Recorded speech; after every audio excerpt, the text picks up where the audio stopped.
உள்நாட்டு வணிக பாதுகாப்பு குறித்தும் தஞ்சையில் நடைபெறும் உள்நாட்டு வணிக பாதுகாப்பு மாநாட்டில் நிறைவேற்றப்பட உள்ள தீர்மானங்கள் பற்றியும் தமிழ்நாடு வணிகர் சங்கங்களின் பேரவைத் தலைவர் தா. வெள்ளையன் நமது செய்தியாளர் மகேஸ்வரனுடன் பகிர்ந்து கொண்ட தகவல்களை இப்போது நாம் கேட்கலாம்.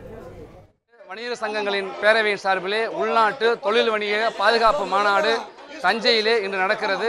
இந்த மாநாட்டிற்கு தலைமை வகித்திருக்கிற தமிழ்நாடு வணிகர் சங்கங்களின் பேரவையுடைய தலைவர் வெள்ளையன் நம்மோடு இருக்கிறார். அவரிடம் கேட்போம். ஐயா வணக்கம். இந்த மாநாடு என்று சொல்லியிருக்கீங்க, உள்நாட்டு தொழிலுக்கு பாதுகாப்பு இல்லையா? ஏன்? அதாவது எல்லா தொழிலையும் விவசாயம் தான் மிகப்பெரிய தொழில். அதிலும் இன்றைக்கி அந்நிய ஆதிக்கம் ஏற்பட்டு வரும். அதனுடைய விளைவு தான் நிலம் கைப்பற்ற ஒரு சட்டம்.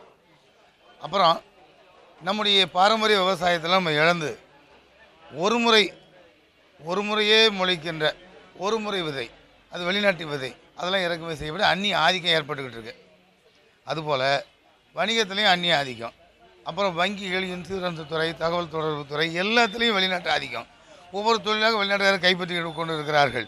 இப்படி தான் ஒரு காலத்தில் ஆங்கிலேயர்கள் நம்ம நாட்டை அடிமைப்படுத்தினாங்க. அதுக்கு ஒவ்வொரு தொழிலும் அவங்க நம்ம தொழிலை கைப்பற்றினாங்க. இங்கே வந்து வியாபாரம் செஞ்சு கொள்ள அடித்தாங்க.